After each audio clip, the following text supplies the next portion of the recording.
pra você. Programação com... Foi dada a largada. De 28 a 30 de abril, nosso encontro é no Parque do Peão, no Barretos Motorcycles. 3 palcos, mais de 20 shows.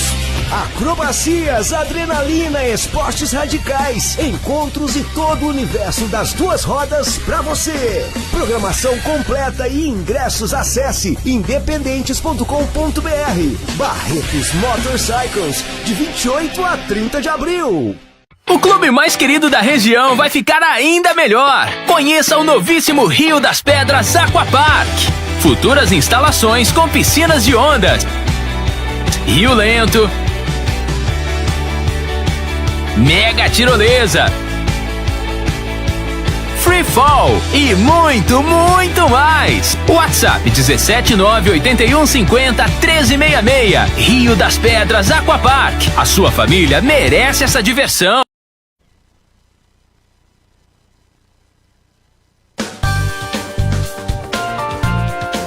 Café com Prosa, com Rafael Dutra.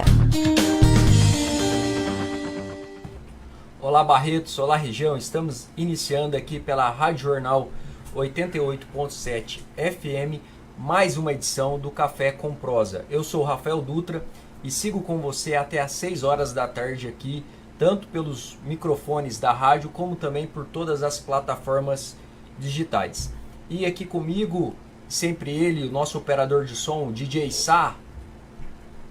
Opa, juntos mais uma vez, cada vez melhor, hein? É isso aí. E também o Ronaldo Dutra acompanhando aqui na bancada conosco essa edição desse programa. Boa tarde, Rafael. Boa tarde, DJ Sá. É uma honra poder dividir mais uma vez esse programa com todos vocês e também para os ouvintes do Café com Prosa, da Rádio Jornal, que acompanha o Rafael Dutra nas redes sociais, no YouTube, no Facebook e também no Spotify. E hoje a gente recebe 2 pessoas ilustres. O primeiro deles é o Juvenal Araújo, é referência na luta da igualdade racial no Brasil. Boa tarde, Juvenal. Apresenta para todos os nossos ouvintes do Café com Prosa. Boa tarde, Ronaldo. Boa tarde, Rafael. Para mim é um prazer estar aqui com vocês e tá mais ladeando também a Girlane, também uma grande expressão ligada à questão da política de igualdade racial. E vamos bater um papo aqui, né, sobre política de promoção de igualdade racial, sobre racismo. Estamos aí à disposição. E a nossa outra convidada é a Girlane Dias, ela é subsecretária da Igualdade e Direitos Humanos de Jacareí. Girlane, muito boa tarde. Apresenta para todos os nossos ouvintes do Café com Prosa. Olá, boa tarde. Primeiro agradecer o convite, Rafael, Ronaldo, o Juvenal, né, uma grande referência para mim, enquanto agente pública, lutadora, ativista nas causas de igualdade racial. Estou aqui na região do Vale do Paraíba, especificamente em Jacareí, onde tem 39 cidades, né, no Vale. Eu falo com muita alegria, com muito orgulho e com muito desafio também, que Jacareí é a única cidade que tem um órgão constituído para trazer as pautas de igualdade racial para os munícipes, né? A gente aqui fazendo a lição de casa e reconhecendo a população preta com respeito. Legal. Agradeço a participação do Juvenal. Juvenal, que eu conheço aí algumas décadas, vamos assim dizer, é uma referência da igualdade racial aqui no nosso Brasil. É uma pessoa de sucesso, uma pessoa trabalhadora, batalhadora, que realmente faz acontecer dentro das políticas públicas da causa da igualdade racial. Então ele está diretamente de Brasília, participando desse programa, uma edição super especial. A Girlane também é subsecretária da Igualdade e Direitos Humanos de Jacareí, também diretamente de lá, também participando dessa edição, com 2 pessoas que vão, na tarde de hoje, aqui pela Rádio Jornal 88.7 FM, debater políticas públicas. E eu começo fazendo uma pergunta para o Juvenal e depois passando também para a Girlane. Como que vocês analisam hoje a evolução da igualdade racial no Brasil?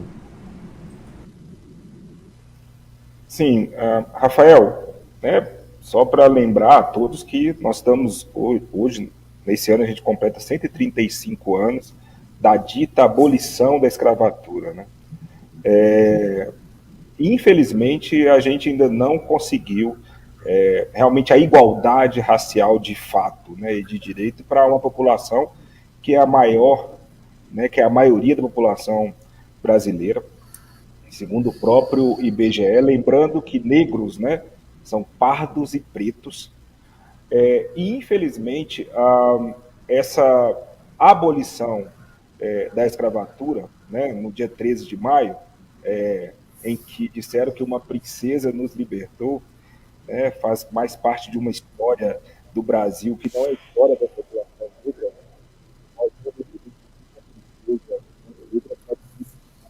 foram lutas de negros e negras ali contra a escravidão e que ali lutaram, e a economia do momento fez com que eles ali fossem libertos.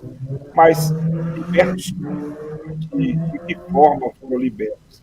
E no dia 14 de maio, então, saíram ali, como diz aqui em Minas, né, sem eira nem beira, e até hoje, há 135 anos, que esse negro busca a sua liberdade. As políticas, elas acontecem, mas ainda de forma muito lenta, né? E é importante ressaltar que quem faz a história da população negra são os negros, né? São negros e negras que ali lutam para a implantação da política que nós chamamos de política de promoção da igualdade racial. E essa política de promoção da igualdade racial, ela precisa estar presente em todas as áreas. Política de promoção da igualdade racial na saúde, né? Nós negros somos afeitos a algumas doenças por causa da nossa etnia. A mais famosa delas é a doença falciforme, né? Que é a malformação dos glóbulos vermelhos. Mas nós negros somos afeitos a ter diabetes mellitus, glaucoma, hipertensão arterial.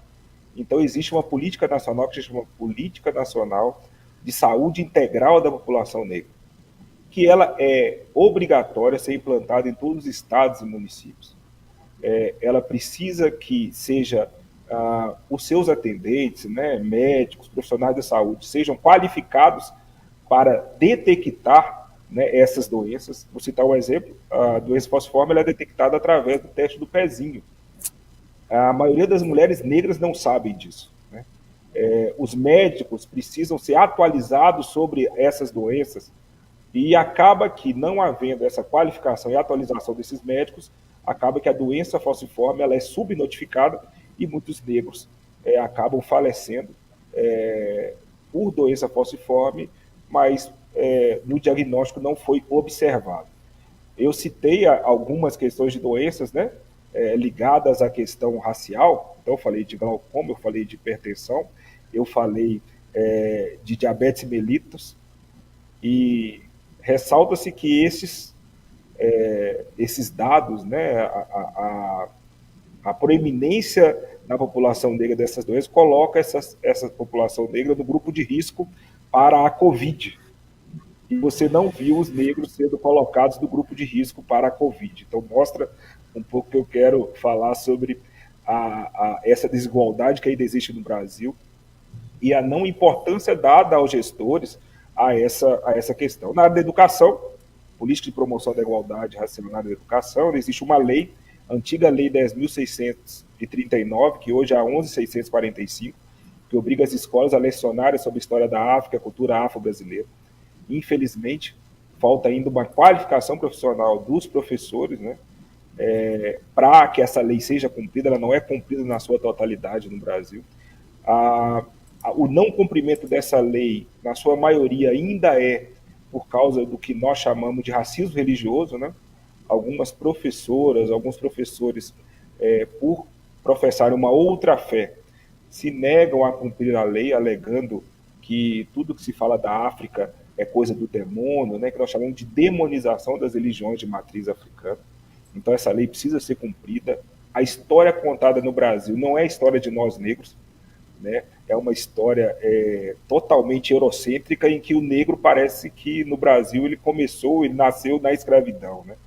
Não se conta a história de que esses negros foram pegos à força, tragos de um outro país e foram escravizados no Brasil. Né? Até é bom desmistificar, né?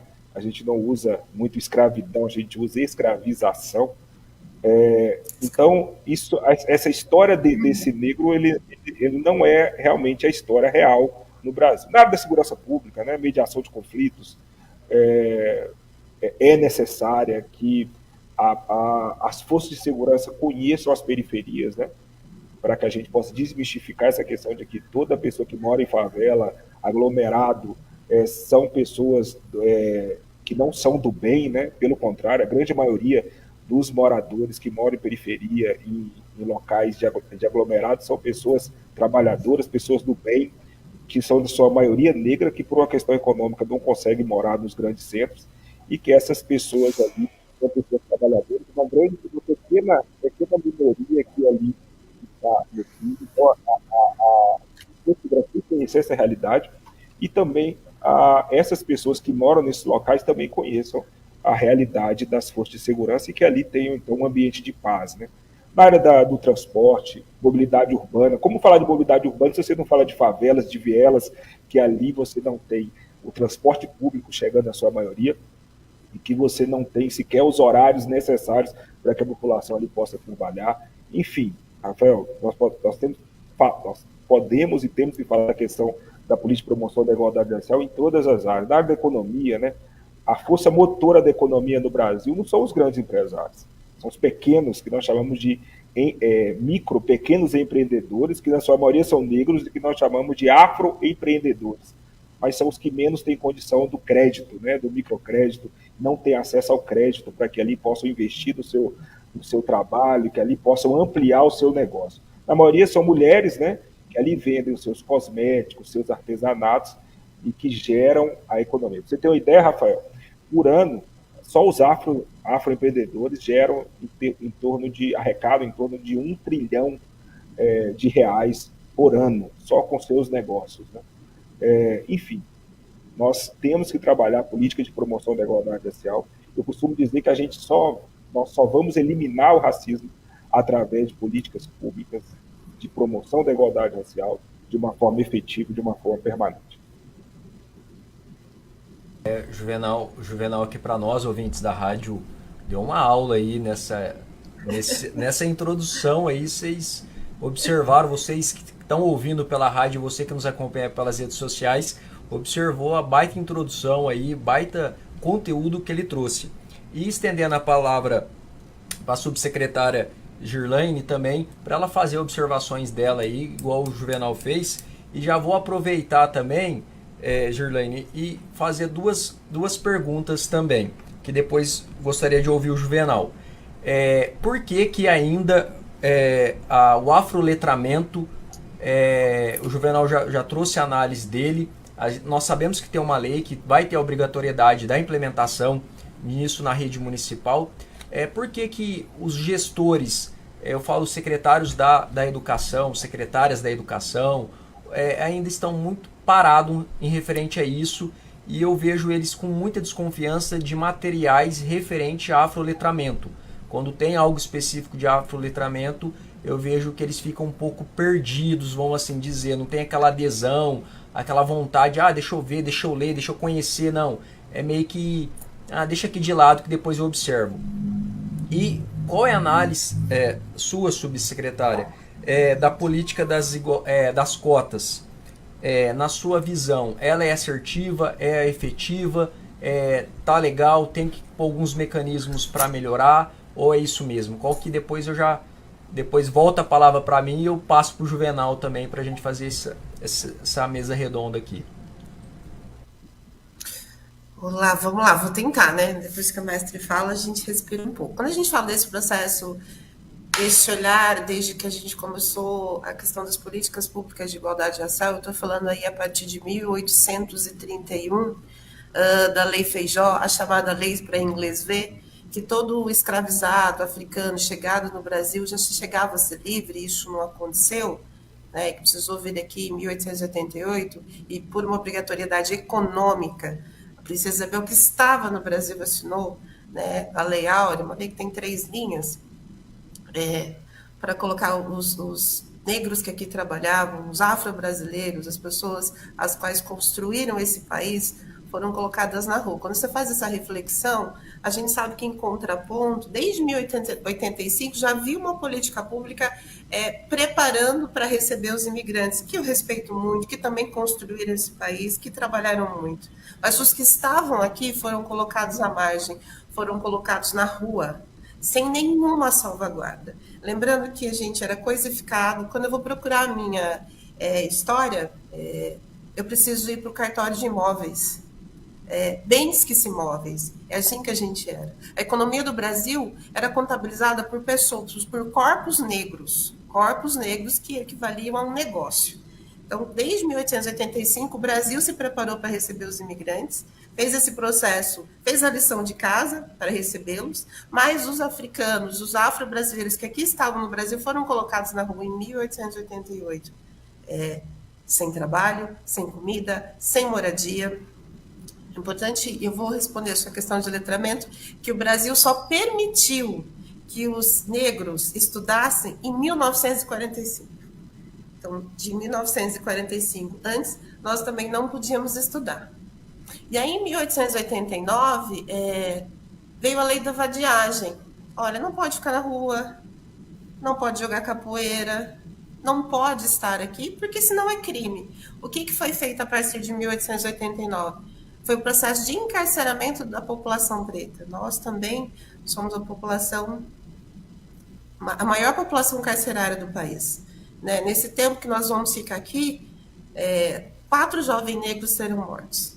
Porque a cada 23 minutos um jovem negro é morto. Então, de 1831, com a Lei Feijó, que é a lei para inglês ver, né? A chamada lei para inglês ver, até 2023, nós tivemos alguns avanços, mas é preciso reconhecê-los, porque tem muita gente lutando para isso. Eu estou aqui, sou uma mulher preta, tenho 45 anos, sou pós-graduada, sou uma especialista em direitos humanos, sou apaixonada pela causa, tenho orgulho imenso da minha cor, mas eu sei que eu sou exceção à regra. E o que me motivou principalmente foram os exemplos de casa. O maior homem preto que eu admiro é meu pai, que já está no céu. Então ele foi o meu maior exemplo. E a mola propulsora da minha casa foi o amor. Mas nem sempre nós temos essa oportunidade. Então, quando chega a Constituição Federal e que passa a ser crime, em 1988, a Constituição tinha um homem preto que ajudou a escrevê-lo. É importante dizer isso para vocês também. Um homem preto. Então, desde 1988, 89, com a Lei K.O., a gente seguiu com muita luta, muita luta em 2012 com o Estatuto de Igualdade Racial, porque é preciso olhar para esses grupos de forma igual, mas dentro das suas especificidades. Não dá para a gente olhar para todo mundo pensando nesse recorte histórico, onde há 135 anos, está ali, gente. Meu bisavô foi escravizado, está ali. Não dá para a gente olhar igual. Tem que ter um recorte racial. Nós não queremos isso, não falta capacidade, não falta inteligência, não falta tecnicidade. Mas é preciso que haja essa reparação histórica, é preciso que a gente reconheça o nosso privilégio branco. E é preciso que não só nós, a população preta, fale da história, porque é a história de todos nós, a história do povo brasileiro, porque o povo brasileiro é afro-brasileiro. Eu sempre digo que não existe, gente, não existe um Brasil sem África. Mas existe uma África sem Brasil. Toda a população, o mundo começou em África. A primeira universidade está no Egito, no continente africano. E a gente não conhece essa história. Quando você faz essa pergunta para mim da questão do letramento, eu só tive acesso a material didático que reconhecesse a minha história ou que me reconhecesse nele, porque eu não sou uma princesa branca magra. Eu sou Girlaine, uma mulher filha de um homem preto, de uma mulher branca, e que me autodeclaro preta, mas olhando meus fenótipos eu tenho essa mistura, eu sou parda. Nunca encontrei uma literatura que eu me encontrasse quando criança. Não tive acesso à minha história, eu não conhecia a minha história. Muito pelo contrário, a minha história o tempo todo foi demonizada. Porque a gente tem uma história eurocentrista. Então, a gente traz muita referência ainda da Europa. Então, quem não conhece a sua história fica perdido nesse tempo e não valoriza. A gente traz todo esse processo no Brasil do racismo de uma forma também, além de cruel, horrorosa, mas também velada, né? Que é o racismo recreativo, que é importante falar dele. Que você pratica o racismo e depois fala, olha, é só uma brincadeira. Ou o racismo religioso. Nós moramos num país laico, mas ainda se é questionada a questão da religião. A fé que eu tenho para mim não é a fé que o João tem para ele, mas é a fé que o move, e até os que não têm a fé. E não há esse respeito no Brasil. A gente precisa... É imposto para a gente que a sociedade, esse modelo enlatado, porque tudo que sai desse modelo da Europa, em 2023, ainda é demonizado. A gente vive a capoeira, a gente vive o samba, a nossa alimentação é toda da cultura afro-brasileira que a gente devia ter muito orgulho, mas as crianças ainda não conhecem. E quando você fala desse processo de letramento, nós estamos também falando de uma lei de 2012, né, que é a 11.645, foi em 2003, depois 2008, que é a 11.645 agora, que é o estudo da história afro-brasileira indígena. Isso é uma obrigatoriedade nas escolas, mas que ainda não acontece na sua plenitude. A gente tem um ou outro livro aí que é trabalhado. Inclusive, a gente traz na questão da literatura do Brasil um eugenista, que é Monteiro Lobato. Eu reconheço a história, respeito, mas é preciso ter esse olhar e esse cuidado. As crianças precisam se reconhecer na sua história. As crianças precisam conhecer esses ritos de forma cultural, para que todas sejam contempladas e para que todas sejam olhadas de forma igual. É uma criança que vai no culto no domingo, uma criança que vai na igreja no domingo, uma criança que vai no rito de religiões de matriz africana, para que elas tenham o direito de trocar com os amiguinhos na segunda-feira e não ser discriminada. Isso a escola pode fazer, contando uma história, a história de verdade, contando para as crianças a sua própria história, contando também para esses adultos que ainda não conhecem a sua própria história. E quando você traz o processo de cotas, a gente falou desse recorte racial. Como tratar igual pessoas que uma vida inteira foram tratadas de forma cruel e banalizadas de uma sociedade, porque éramos coisificados, não podíamos estudar. Qual que será esse nível de concorrência? Eu ainda espero que a gente não precise de lei de cotas daqui a uns 50 anos, mas neste momento ela é muito necessária para que a gente pratique igualdade com o princípio de equidade. Olhe os grupos diferentes e traga ali essa reparação histórica, para que a gente tenha oportunidade, para que tenha mais Girlane aqui dentro da prefeitura, para que tenha mais Juvenal aí em Brasília, para que tenha mais pessoas pautando na sua vida de forma igual e honesta, sem que o outro olhe para a sua cor, né? Não tem problema uma pessoa ser empregada doméstica de forma alguma. Não tem problema uma pessoa cuidar, recolher o lixo de forma alguma, mas esse não pode ser só a nossa oportunidade. A gente precisa ter a oportunidade de chegar em todos os lugares. E essa é uma função do poder público municipal, estadual e federal. Eu também acredito que a gente só consegue esses avanços desse processo de reparação histórica com políticas públicas.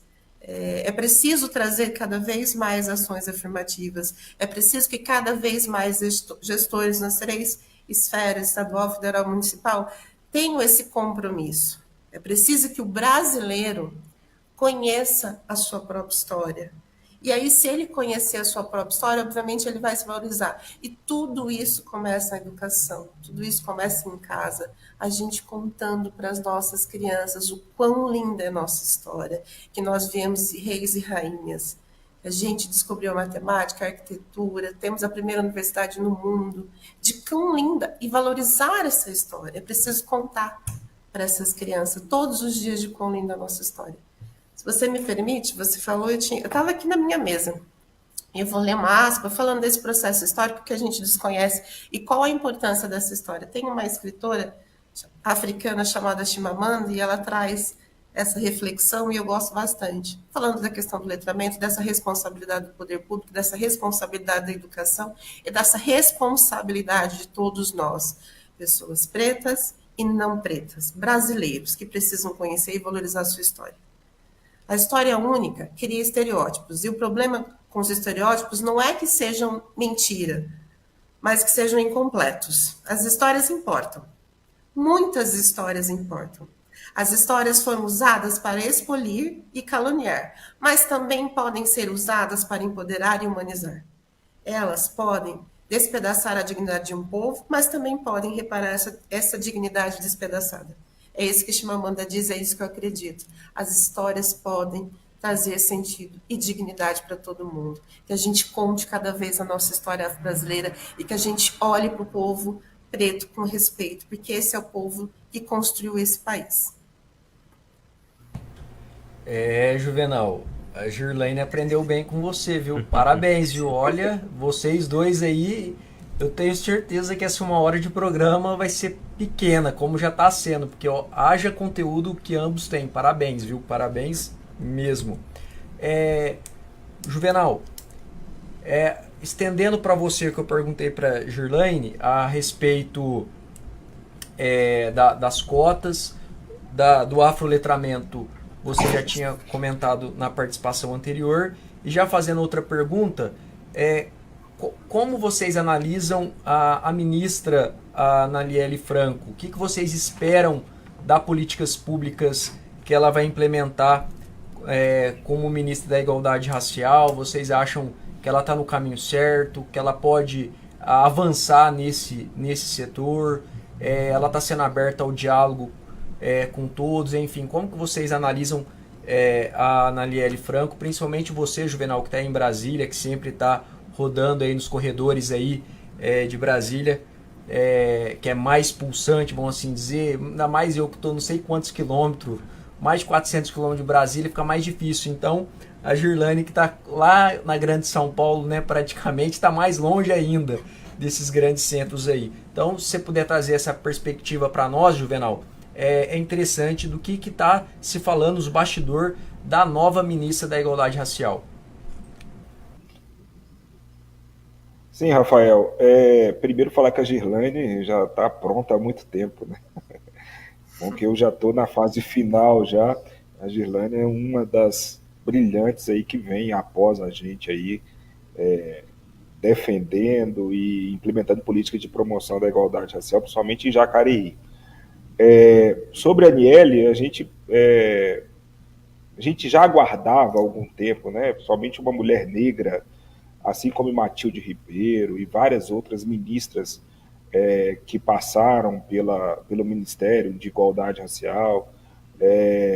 E eu falo Matilde que foi a primeira, né? Nós tivemos várias outras aí que puderam passar. Pude ser honrado, né, em poder também ter sido secretário nacional de Igualdade Racial 2016-2018.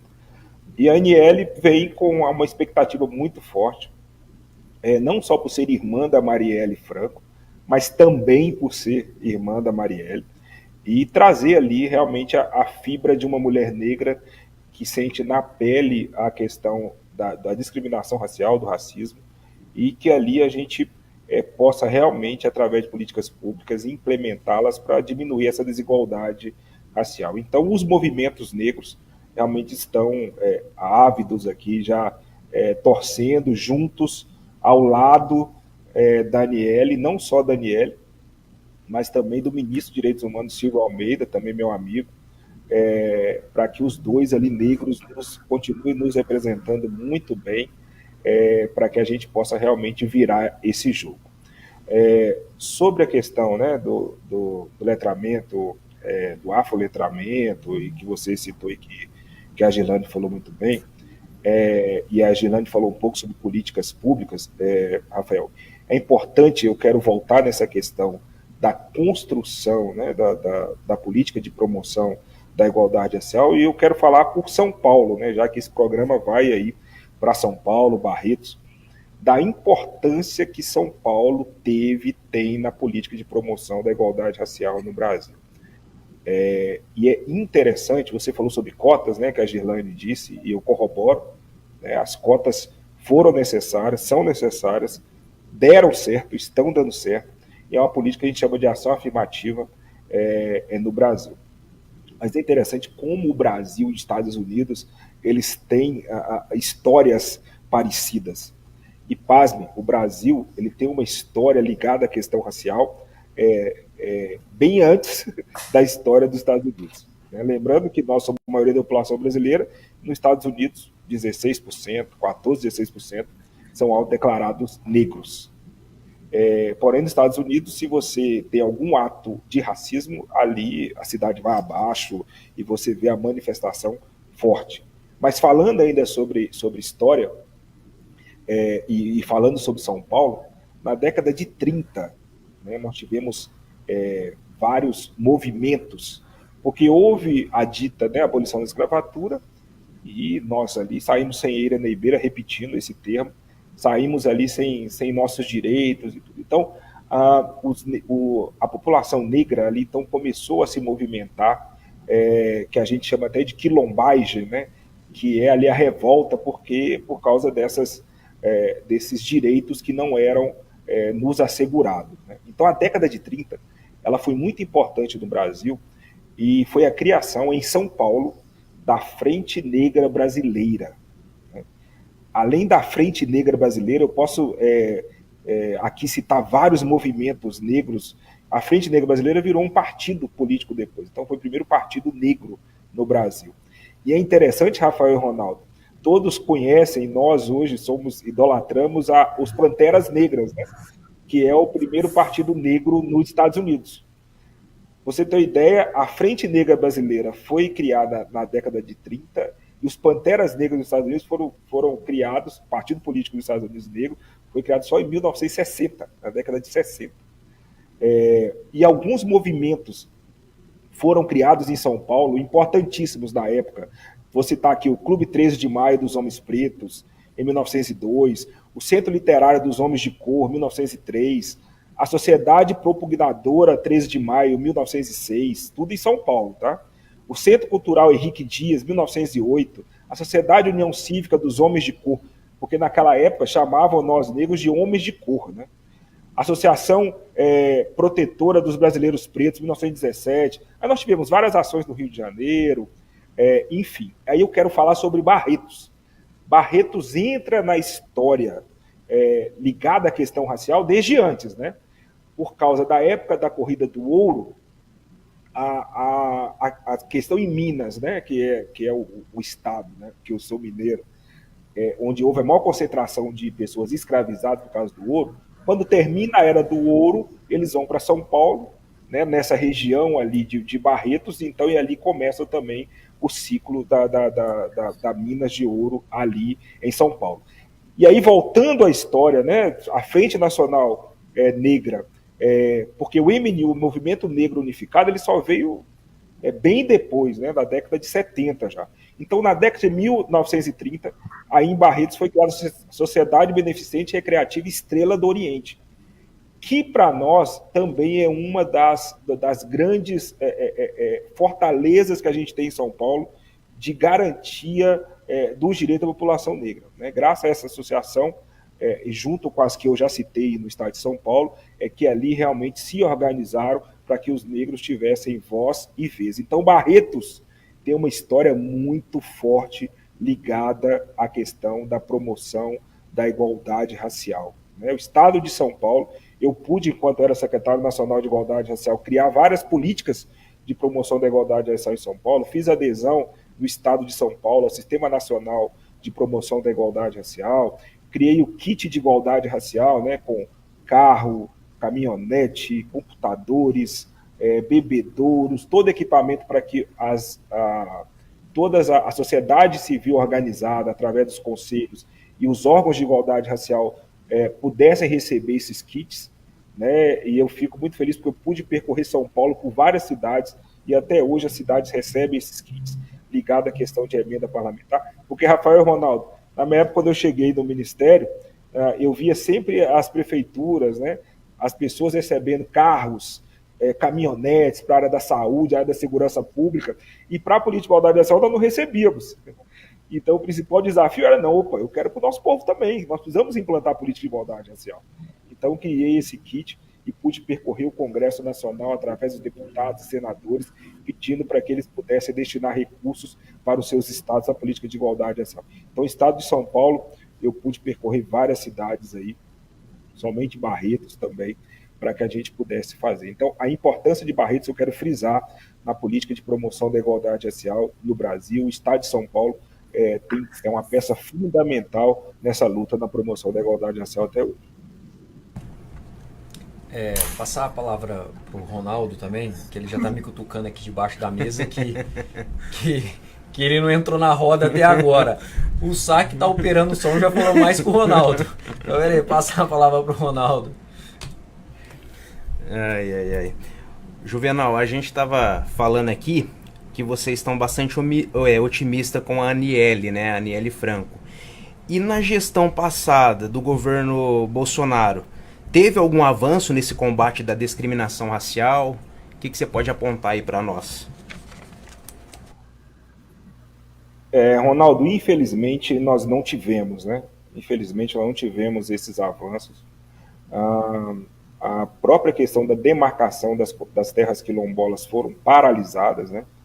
E esperamos que a gente volte agora com a demarcação das terras quilombolas. Infelizmente tivemos uma série de ações em que alguns conselhos, os conselhos que nós chamamos são que tem representante da sociedade civil, representante do governo, que faz o controle social das políticas, né? A nós ligados de promoção da igualdade racial. Então, alguns conselhos ali foram alijados ou deixaram de funcionar. Infelizmente, as políticas ligadas à promoção da igualdade racial tiveram realmente a sua paralisação, ou sua inércia, ou sua lentidão para que a promoção da igualdade racial pudesse ser efetiva. Lembrando e repetindo a frase que eu disse, nós só eliminaremos o racismo através de políticas públicas. Então, se as políticas públicas não são implantadas, né, no Estado brasileiro, nos estados, nos municípios, a gente não vai vencer essa luta. Vou citar um dado para você, Ronaldo e Rafael. Nós temos só 2 mecanismos em que ali a gente fala que da efetivação da política de promoção da igualdade racial. Então, como que eu elimino o racismo? Através desses mecanismos, principalmente, que é o quê? Criação de um órgão de igualdade racial, né, igual hoje a Girlane em Jacareí, a subsecretária, igual aqui em Brasília, a gente tem a subsecretaria de igualdade racial. Então, tem que ter esse órgão nos municípios e nos estados. O segundo mecanismo é o Conselho de Promoção da Igualdade Racial, que é onde tem sociedade civil e governo juntos ali, trabalhando os mecanismos para a promoção da igualdade racial, que a gente chama de Conselho de Igualdade Racial. Tendo esses 2 órgãos criados, você adere ao Sistema Nacional de Igualdade Racial, que é o governo federal. Você faz a adesão, que nós chamamos de SINAPIR, né? Sistema Nacional de Promoção da Igualdade Racial. Você faz essa adesão faz com que, então, aquela cidade ou município tenha uma política de promoção da igualdade racial. Então, vamos lá. Nós temos mais de 5 mil municípios brasileiros, né? Você sabe quantos municípios a gente tem com a política de igualdade racial, criado conselho, criado órgão e adesão ao SINAPIR? Nem 1%. 1% da população, 1% da Federação Brasileira dos municípios é que tem a política de igualdade racial criada. Então, isso mostra o que eu falei antes. Não há um compromisso dos gestores com a política de promoção da igualdade racial no Brasil. Não querem eliminar o racismo no Brasil. Porque se quisessem, os gestores realmente teriam esse compromisso e em seus municípios, nos seus estados, criasse a política de promoção da igualdade racial para que a gente pudesse realmente eliminar o racismo de vez no Brasil.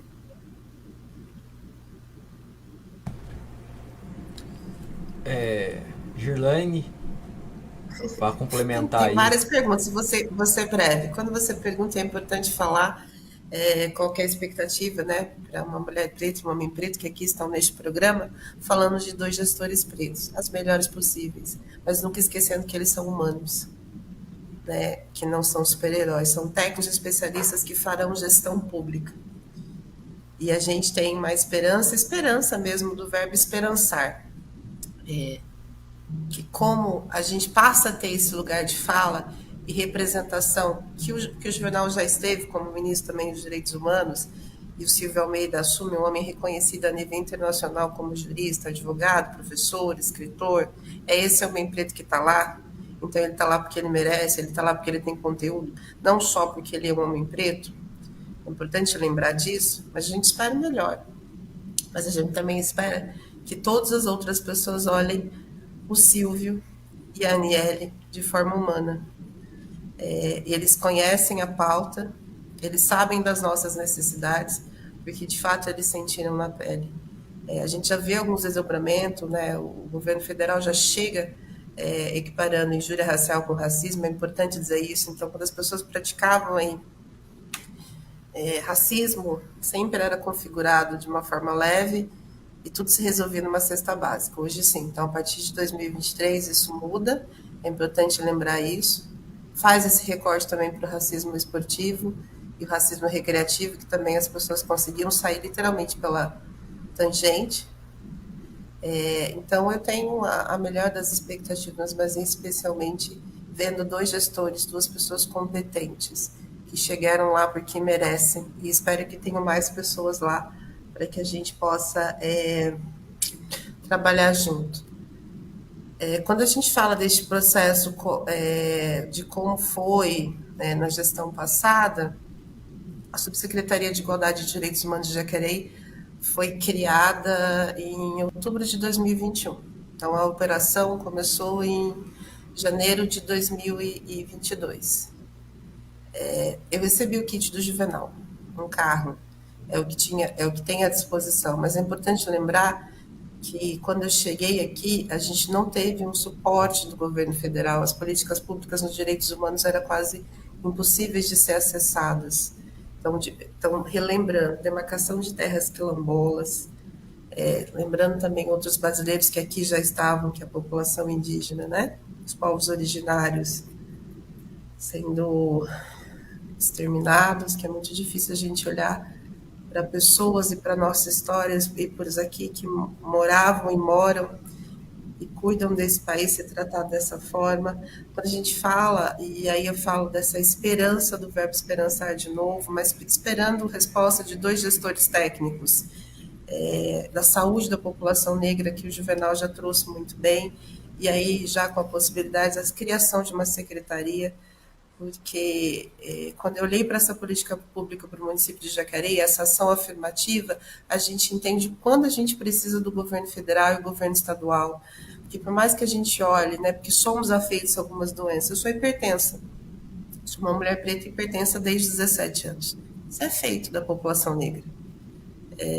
E até eu mergulhar na minha história, eu não sabia que era feito da população negra. Inclusive, há histórias e estudos falam que essa alteração genética aconteceu no navio negreiro, tamanho estresse e o sal do mar. E essa alteração genética começou lá atrás. Então é preciso, então eu tenho essa esperança também, esse olhar para a saúde da população negra e de um trabalho que é preciso ser feito a nível estadual, federal e municipal de novo, deste compromisso. Quando o Juvenal fala desse 1%, eu só conheci esses processos políticos e acompanhava o gestor que era competente, que era ele. Até então eu não tinha noção. E hoje eu falo de novo para vocês, eu estou numa cidade de 240 mil habitantes, eu estou numa região riquíssima, que é a região do Vale do Paraíba, eu estou do lado de cidades muito maiores, estou do lado de São José dos Campos, a única cidade que pauta igualdade racial com órgão constituído é Jacareí. Então, é importante a gente olhar, falando de conselhos, das 39 cidades, falando aqui, né, da região onde eu moro, 5 tem conselho. Então, se a gente não tiver esse olhar e a gente não cobrar e não fizer a lição de casa, nós vamos continuar lutando sozinho, a população preta. Lembrando, de novo, é uma luta de todos nós. Né? Quando a gente fala do racismo, não basta não ser racista.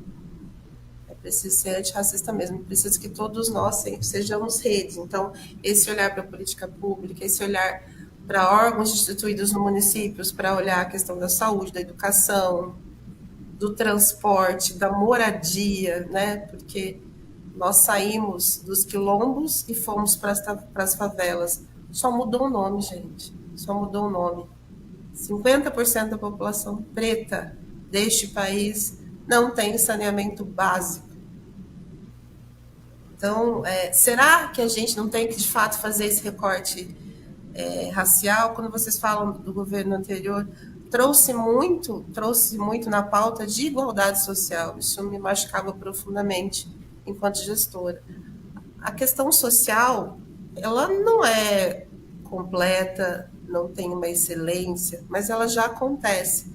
A gente tem aí, né, acho que a principal política pública que existe no país, e a qual eu respeito muito, é o SUS.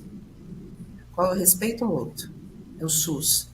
Que a gente valorize mais o SUS e que os trabalhos sejam feitos, porque a população pobre, todas as políticas públicas, todas as pessoas que precisam de saúde e que não têm condições, chega. Tem demora, tem fila, a gente sabe de tudo isso, mas o SUS é uma política pública que funciona.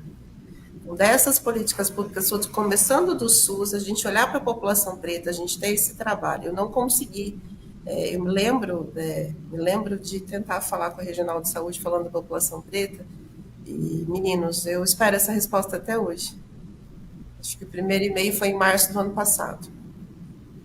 Por quê? Porque precisa qualificar esses profissionais. Não adianta também a gente falar de um recorte histórico, de pessoas que têm doenças, né, afeitas, pessoas, né? Eu sempre gosto de falar de pessoas humanas, que a cor da pele é diferente e que tem sua beleza, seu fenótipo diferente.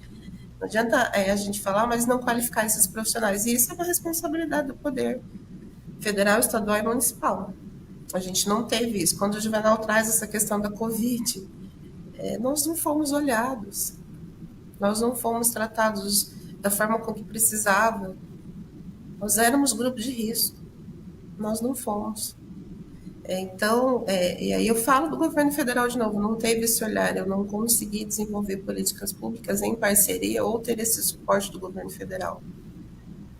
E aí eu fecho falando para vocês, eu continuo acreditando muito nos 2 gestores que lá estão e continuo trabalhando daqui, aprendendo e reforçando com vocês. Quando a gente está num programa, num domingo, 4 pessoas, a gente está falando, alguém vai entender esse processo, alguém vai aprender, alguém vai refletir, alguém vai estudar a sua história, quem vai passar, olhar com mais respeito o seu irmão.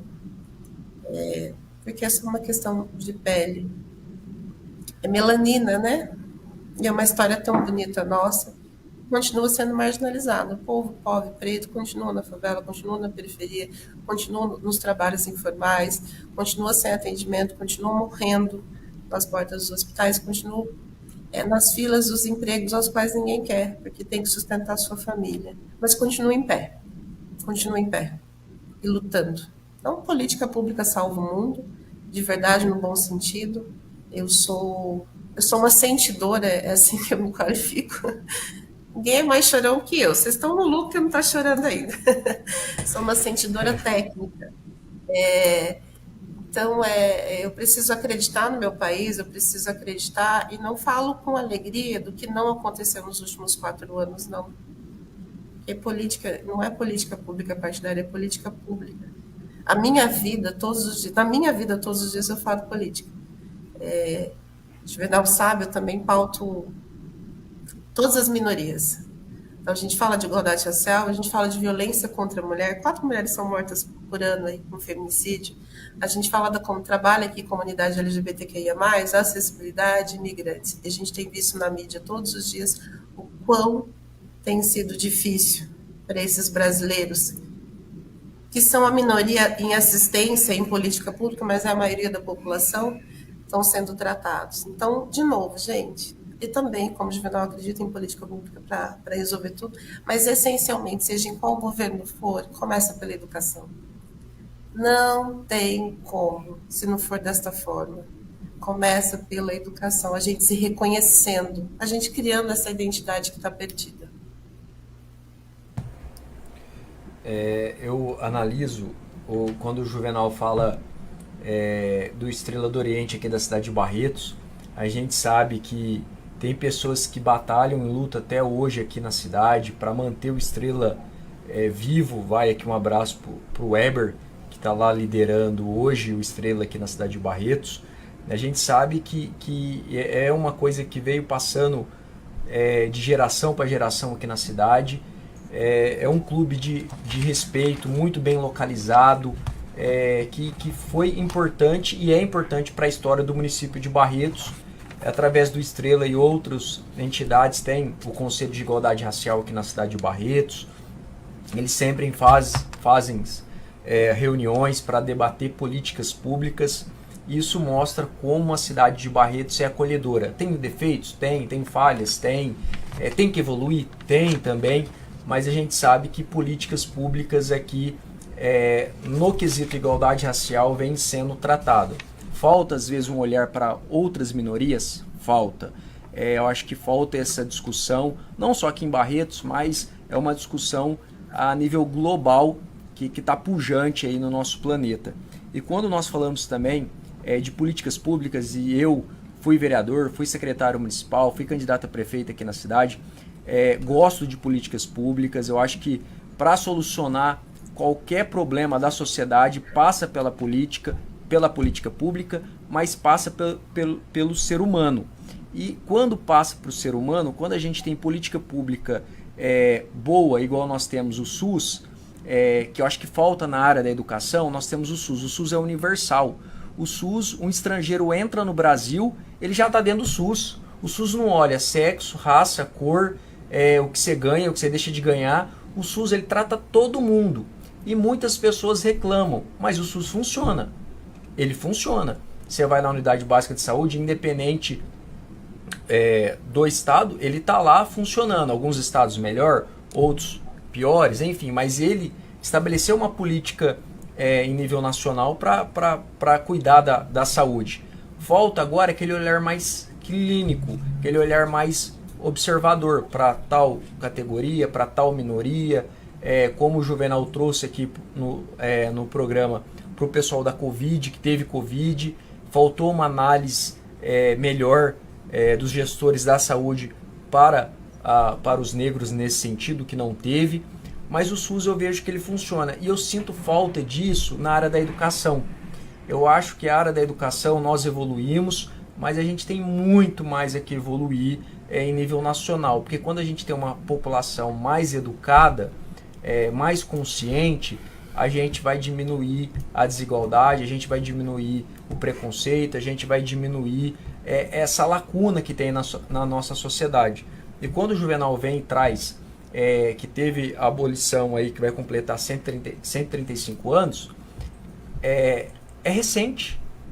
É recente. Se a gente partir de um princípio que o Brasil tem mais de 500 anos, mas a humanidade da história recente tem 2.000 anos, é muito recente. Quando a Girlene traz que o bisavô dela foi escravizado, é recente. Agora, foi no ontem. O passado está recente, então a gente precisa sim de políticas afirmativas, precisa de estabelecer conceitos, mas eu fico muito feliz, Girlene, quando você traz para os ouvintes aqui do programa, para a rádio, você fala, olha, lá nós temos um homem preto, uma mulher preta, cuidando agora da igualdade racial, só que eles são pessoas, e eu sinto falta dessa análise em qualquer discussão que tem, que seja para discutir o negro, que seja para discutir o branco, que seja para discutir o indígena, que seja para discutir o católico, o evangélico. A gente esquece que nós somos pessoas. E a gente começa a discutir como a gente se fosse um robô. Nós não somos robôs, nós não somos máquinas, nós somos seres humanos. Que a gente pegar até 2 anos da nossa existência, a gente não sabe o que é certo e o que é errado. Nós somos animais, até 2 anos ser animal. Depois, com a educação, com os princípios, com a parte espiritual, que você vai tendo a parte humana mais aflorada. Mas antes, você não tem essa distinção, essa noção. E eu fico feliz quando você e o Juvenal vêm para a discussão e traz esses princípios de políticas públicas com P maiúsculo para ser discutido de forma respeitosa, de forma educada, mas não esquecendo que antes da política pública há um ser humano. E aí eu já faço uma pergunta para vocês dois, que as pessoas às vezes ficam com receio. Qual que é o certo falar? É negro ou preto? Preta ou negra? Eu vejo que fica muito esse receio na hora de falar. E aí eu vi que aqui na discussão, em alguns momentos vocês falaram negro, e em alguns momentos vocês falaram preto. Então assim, qual que é o correto para esclarecer para os nossos ouvintes?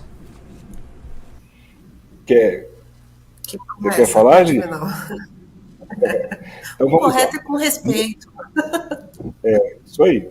Negros, eu falei no início, né? São pretos e pardos. É o conjunto. Então eu posso ser chamado de preto, como eu posso ser chamado de negro. Rafael, nós negros sabemos quando nos chamam de preto de forma pejorativa ou para nos agredir. Nós sabemos a forma. Então a pessoa ela pode me chamar de negão de uma forma toda carinhosa, como ela pode me chamar de negrão ou de negão de uma forma pejorativa para me ofender. Então nós negros sabemos quando é a forma que nos ofende ou não. E o que a gente falou é verdade, é o respeito. Então preto está certo, preta está certo, negra está certo, negro está certo. Eu gosto de se chamar de preto, mas tem pessoas que gostam de chamar de negro. Então, a forma que você fala é a forma que nós entendemos. Nós sabemos quando é para agredir ou quando é com respeito. Boa, É isso. E aí, a gente falando desse processo, essa termologia, é importante dizer que não veio da população negra, isso foi uma criação do IBGE, para que reconhecesse a população, tá? Isso é técnico. A gente, inclusive, tem uma outra lei, né, Juvenal, falando do quesito raça-cor, que isso é obrigatório desde 1992, 93, São Paulo foi precursor, a gente tem portaria em 2017, Sul, inclusive, quando esteve lá em Brasília, e tem leis estaduais, enfim. Isso chama quesito raça-cor, e aí a gente explica, porque, principalmente na política do SUS, as pessoas, qual que é a sua cor? Né? E não há um entendimento, essa é uma percepção minha. Por que as pessoas perguntam da cor? Há um constrangimento, inclusive, de se perguntar e de se responder. Falando dessas políticas públicas de ações afirmativas, essa é uma que eu também trouxe, eu falo com muito orgulho, meninos, que são 16 ações afirmativas em um ano, porque a gente precisa por amor mesmo, e eu nunca acreditei no cumpras. Até porque já tem uma lei e a gente viu que não acontecia de forma correta. Então, a gente qualificou aqui em Jacareí as pessoas para atender os serviços de porta aberta, principalmente assistência, saúde, educação e alguns sistemas que tem aqui dentro da prefeitura que a gente chama de Atende Bem, que funciona para as pessoas, assim, para todos os processos administrativos. Então, é importante a gente saber qual que é a cor da pessoa, porque a gente precisa pensar política pública, porque a gente precisa de indicador. Mas a gente percebeu que havia uma dificuldade de se perguntar e o não entendimento desse profissional que estava ali na ponta, porque quem está ali na ponta é que sabe o que acontece. E aí, quando você fala para mim, olha, Juliana, eu fico feliz quando você fala que a gente olha para humanos, nós estamos falando de seres humanos o tempo todo, e eu quero esbarrar na minha humanidade todos os dias. E eu vou cometer erros, mas eu espero que cometa erros diferentes para eu ir evoluindo.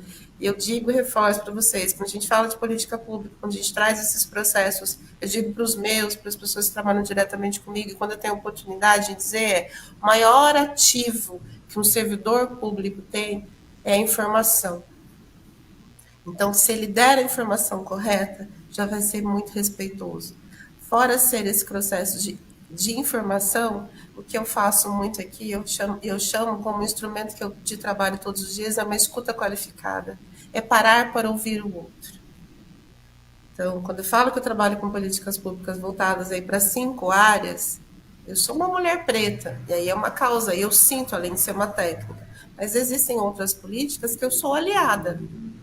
Eu não sou migrante, eu não sou uma pessoa com deficiência, eu não sou uma mulher da comunidade LGBTQIA+, e eu não sofro violência doméstica e familiar. Mas eu sou um técnico que pauta essas políticas. E eu tenho que ter todo respeito e cuidado para ouvi-los, o tempo todo, para saber qual que é o caminho. Então, quando eu trago o quesito raça-cor para Jacareí, que é criado pelo IBGE, que faz a pergunta, qual que é a sua cor? Branco, pardo, preto, indígena? A gente qualificou o serviço porque a gente precisa desse indicador. Eu preciso saber quantas mulheres negras pretas tem em Jacareí, eu preciso saber quantas abaixo de 17 anos que estão engravidando, eu preciso saber da questão da formação, quem está usando o SUS, quem está usando a saúde, quem está usando a assistência, para que a gente possa usar o dinheiro público de forma respeitosa, ou seja, usar como deve ser usado. Então, é um indicador importante, mas que a gente qualificou os servidores contando a história afro-brasileira indígena, contando de onde veio, e ensinando as pessoas a perguntar com muita tranquilidade qual que é a sua cor. Isso não é uma ofensa, isso não é uma curiosidade, isso é uma política pública necessária e que desmistifica. Mas foi o que o Juvenal disse. A gente sente quando é com respeito. Seja lá de qual terminologia for. Eu sei que hoje as pessoas... Existe uma exaustão e um cansaço. É exaustão mesmo, às vezes, viu, meninas? E um cansaço. E aí fala, mas eu não sei, mas mudou. Mas dá para aprender, né? Dá para prestar atenção no que está acontecendo. Você errou hoje, eu te ensino amanhã, você faz direito. Porque o distanciar-se também é uma falta de respeito ou de uma não sororidade. É isso.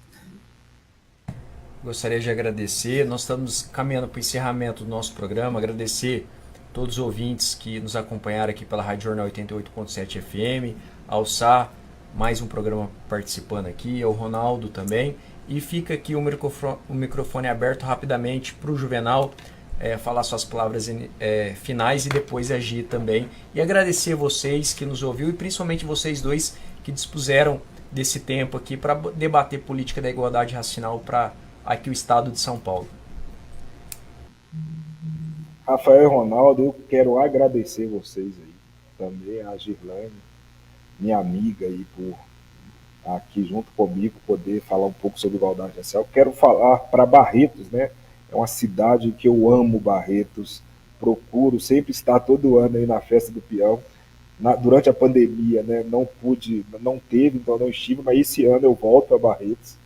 Agosto eu estarei aí, dessa vez com a minha família, e eu espero voltar. Quero falar uma coisa que esqueci de falar, Rafael.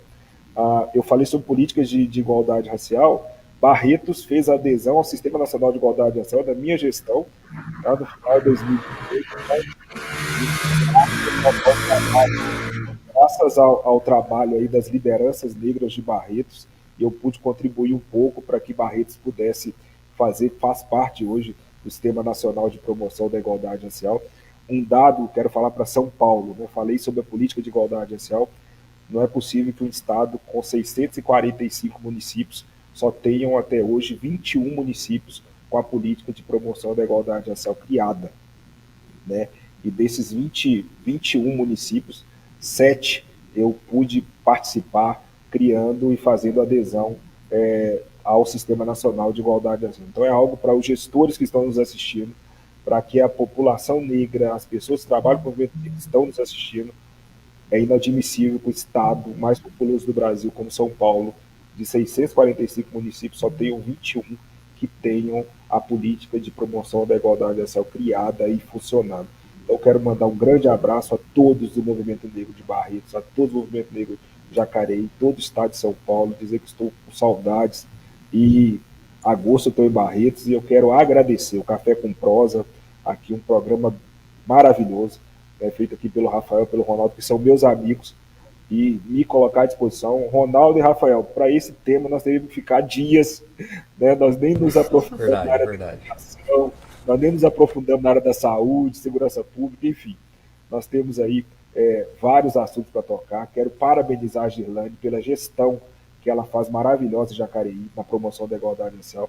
Aqui em Brasília, sou subsecretário da Secretaria de Justiça e Cidadania aqui, hoje, que tem à frente uma mulher, que é a Marcela Passamani, à frente fazer um trabalho brilhante na Secretaria de Justiça. E hoje estou aqui à disposição de todos vocês, do que vocês precisarem. Um grande abraço.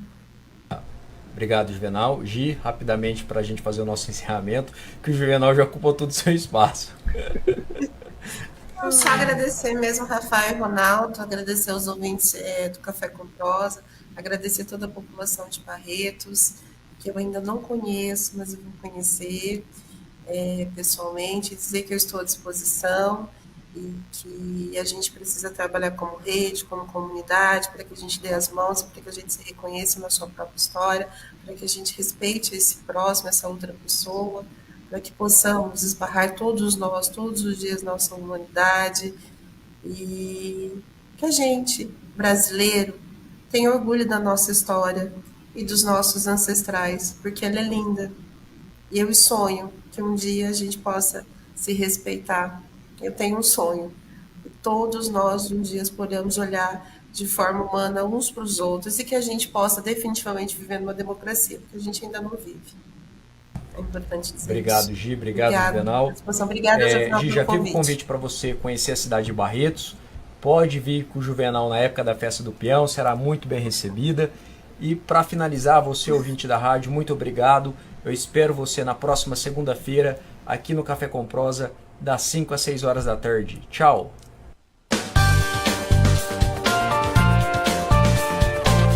Inscreva-se em nosso canal e até a próxima! O clube mais querido da região vai ficar ainda melhor. Conheça o novíssimo Rio das Pedras Aquapark. Futuras instalações com piscinas de ondas, rio lento, mega tirolesa, free fall e muito, muito mais. WhatsApp 17981501366. Rio das Pedras Aquapark. A sua família merece essa diversão. Foi dada a largada! De 28 a 30 de abril, nosso encontro é no Parque do Peão, no Barretos Motorcycles. 3 palcos, mais de 20 shows. Acrobacias, adrenalina, esportes radicais, encontros e todo o universo das 2 rodas pra você. Programação completa e ingressos, acesse independentes.com.br. Barretos Motorcycles, de 28 a 30 de abril.